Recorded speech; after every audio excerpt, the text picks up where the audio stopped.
책맛 세상으로 오신 것을 환영합니다. 저는 책 추천하는 북티시의 김성대입니다. 오늘 여러분과 함께 나눌 책은 여기 보시는 것처럼 박영 작가의 이름 없는 사람들입니다.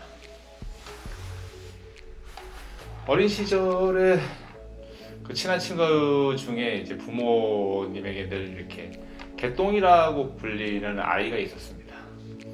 그 친구는 사실 그 소리가 죽기보다 싫다고 늘 넋두리를 풀어놓곤 했었습니다.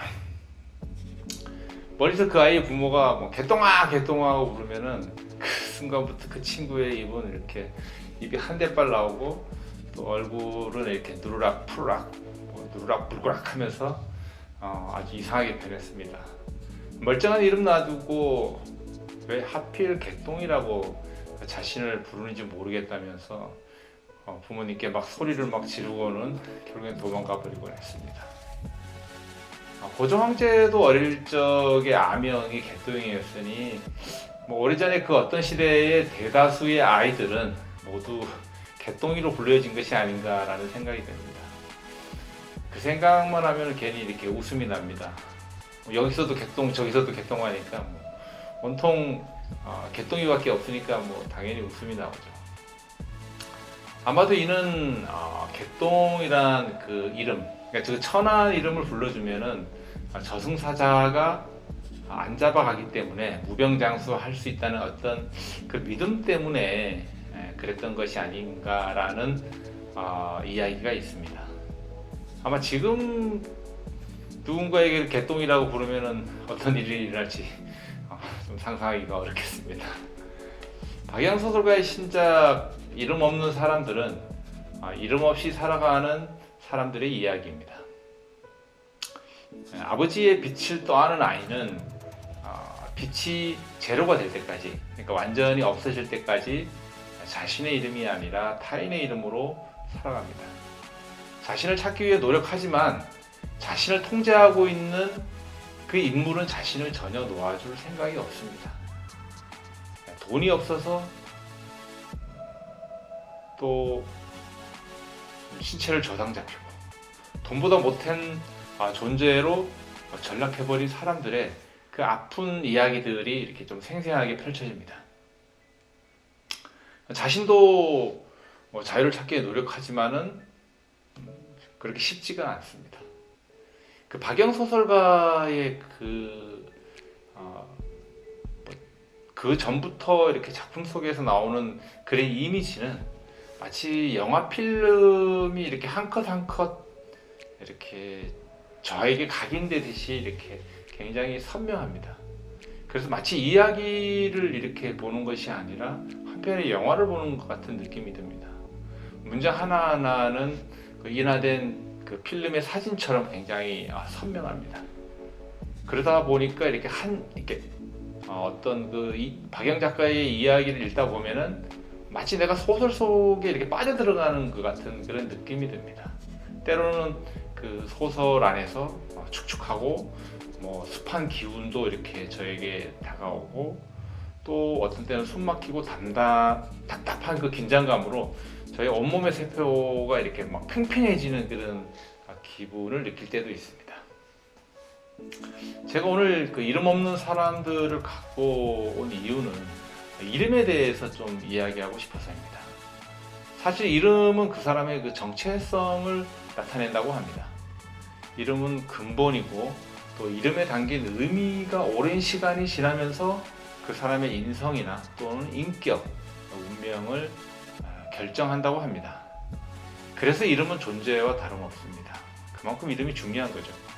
옛날에는 아이가 태어나면 사주팔자까지 이렇게 따져가면서 이름을 지었던 이유가 이름에 그 사람의 운명이라든가 또는 행복이 결정된다고 믿었던 거죠. 사실은 또 이름에 담긴 뜻도 중요하지만은 그 이름을 지어서 그 이름이 불려지는 것도 굉장히 중요합니다. 왜냐하면 이름은 의지이고 어떤 희망이나 바람이기 때문입니다. 이름대로 자라고 또 불린 이름에 의해서 그 사람의 운명이 결정될 수도 있기 때문입니다. 이름은 그 자체로 그 사람에 대한 이미지를 또한 형성하기도 합니다. 뭐 흔히들 포지셔닝이라고 이렇게 일컫는 거죠. 이름이 있어야만 대상을 구체적이고 정확하게 우리가 인식할 수 있습니다. 그 대상에 대해 고유한 느낌을 가지고 또 그 고유한 느낌은 그 사람의 정체성으로 이어지죠.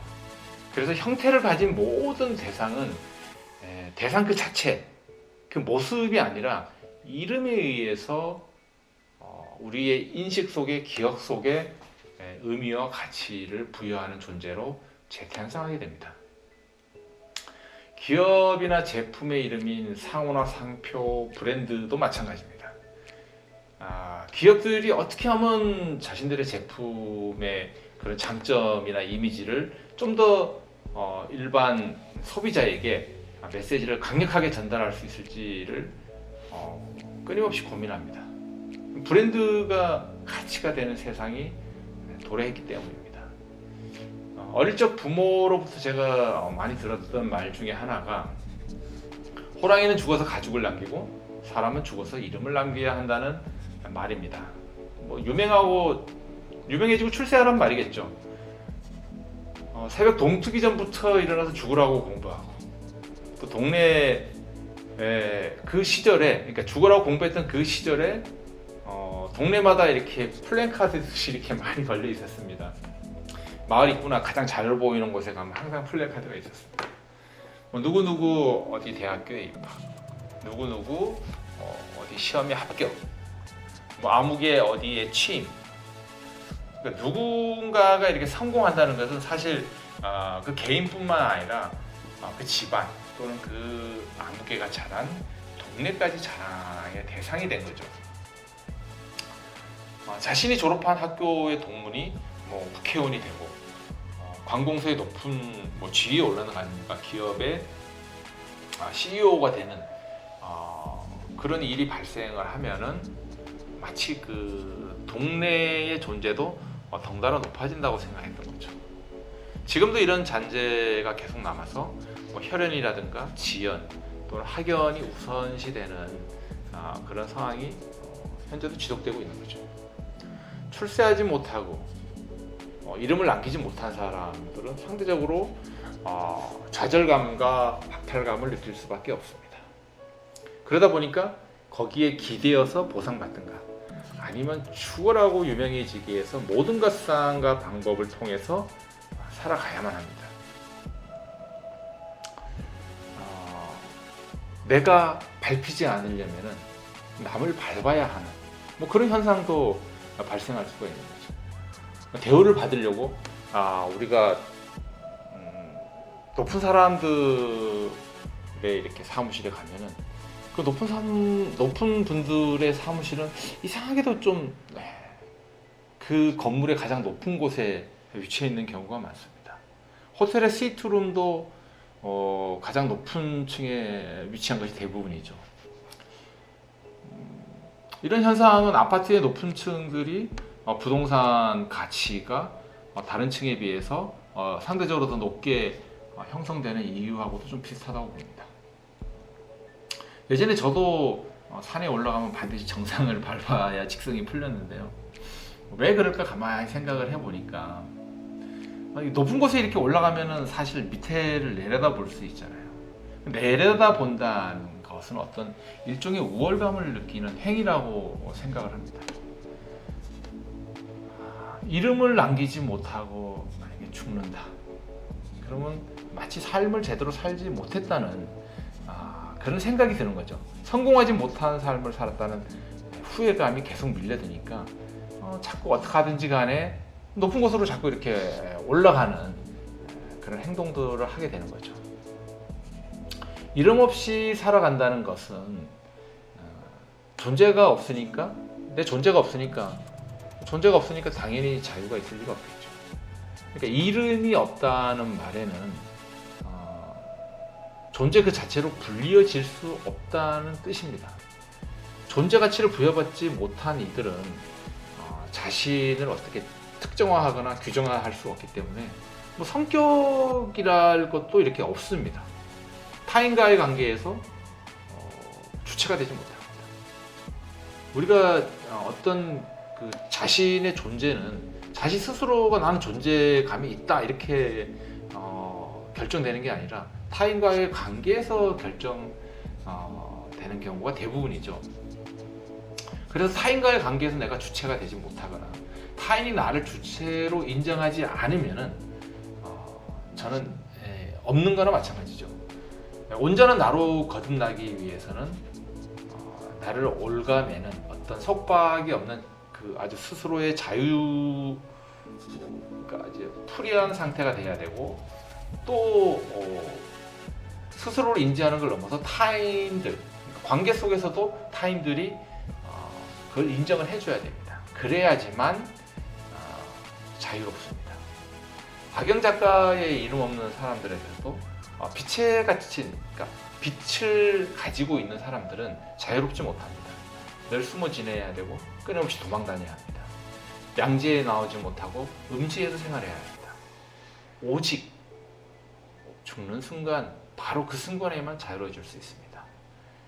이름 없는 사람들은 대체로 사회적인 약자인 경우가 많습니다. 경제적으로 취약한 사람들, 장애인들, 아픈 사람들이 해당됩니다. 타인의 그늘에 이렇게 가려져 있으니까 떳떳이 자신을 드러내지도 못합니다. 대부분의 사람들이 번듯한 직장인 취직해서 명함을 돌리고 사무실 책상에 이렇게 어떤 명패를 이렇게 딱 올려놓는 이유도 바로 여기 있습니다. 나는 이런 존재다라는 것을 다른 사람들 앞에서 시위하는 거죠. 우스갯소리로 예전에 오죽 이름을 알리고 싶었으면은 이런 일이 안 되니까 명승지 바위마다 그냥 전부 다 이름을 누구 아무개 여기 다녀가다 이렇게 남기기도 하고 또 유명한 건물이라든가 이런 정자 이런 데다가 이렇게 보면은 차와 미칠이든가 기둥에 이렇게 이름을 새기고 가는 그런 행위들이 많았었습니다. 이름은 기억하는 사람들이 있어야만 존재를 하고 기억하는 사람들이 어떻게 생각하는지에 따라서 그 사람의 가치가 결정됩니다.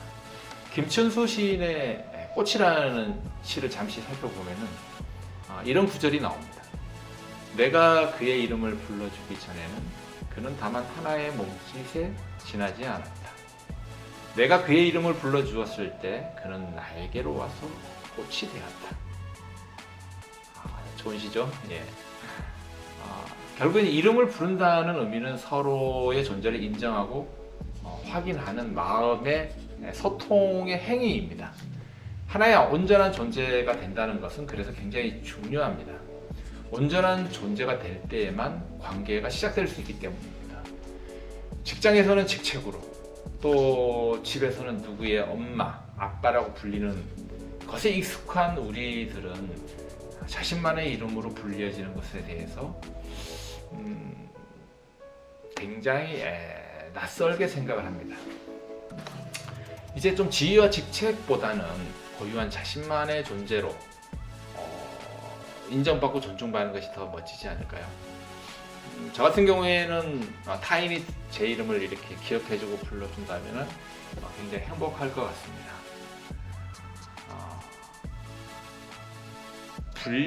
불리어지지 않으면 기억의 공간을 차지할 수 없습니다. 이름이 없다는 것은 결국엔 부를 수 있는 대상이 부재한 것과 마찬가지니까 결국엔 부를 수 없는 거고 부르는 것이 사라지면은 결국에는 소멸돼 버리고 마는 거죠. 태어나서 우리는 모두 소중한 자기 이름을 다 갖게 되어 있고 또 그 소중한 이름을 불려지기를 원한다고 생각합니다. 오늘부터라도 우리 이름 없는 사람들이 되지 않고 각자 이름 있는 사람들로 이 세상을 살아가는 것이 어떤가라고 이렇게 여러분들께 제안을 드립니다. 온 사방에 공기 중에 각자의 이름이 이렇게 둥둥둥둥 떠다니는 그런 상상을 하면서 오늘 이야기를 마칠까 합니다. 다음 시간에도 더 즐겁고 재밌는 이야기로 찾아뵙겠습니다. 감사합니다.